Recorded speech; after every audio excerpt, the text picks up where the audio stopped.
Welcome to railway Guru Telugu. Railway recruitment board ఒక notice అయితే issue చేసింది ఆధార్ గురించి. ఆ డీటెయిల్స్ ఏంటని ఒకసారి చూద్దాము.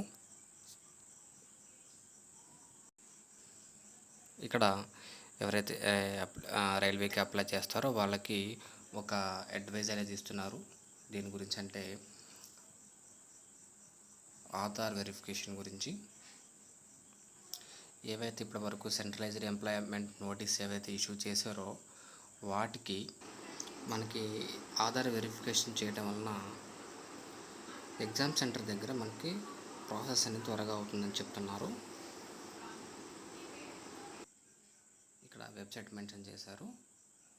ఈ వెబ్సైట్ ద్వారా లాగిన్ అయ్యి ఎవరైతే ఆధార్ కాకుండా వెరిఫికేషన్ చేశారో driving licence, passport, PAN card, voter ID వీటి ద్వారా డాక్యుమెంట్ సబ్మిట్ చేసి ఉంటారో వాళ్ళు ఆధార్ వెరిఫికేషన్ అనేది చేయమని చెప్తున్నారు. ఇది వచ్చేసి Aadhaar verification is one time exercise will automatically valid for all present and future job notifications అని చెప్తున్నారు. ఫ్యూచర్లో రాయబోయే ప్రతి నోటిఫికేషన్కి కూడా ఈ వెరిఫికేషన్ అనేది సరిపోతుందని చెప్తున్నారు.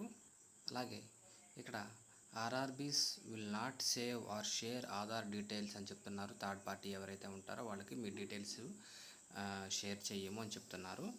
అలాగే candidates are advised to refer only RRB website for latest updates.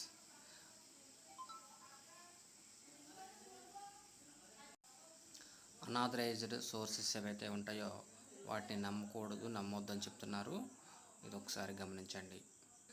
మీరు ఒకసారి ఆర్ఆర్బీ వెబ్సైట్ చూస్తే కనుక ఈ నోటీస్ అనేది ఉంది, ఒకసారి విజిట్ చేయండి.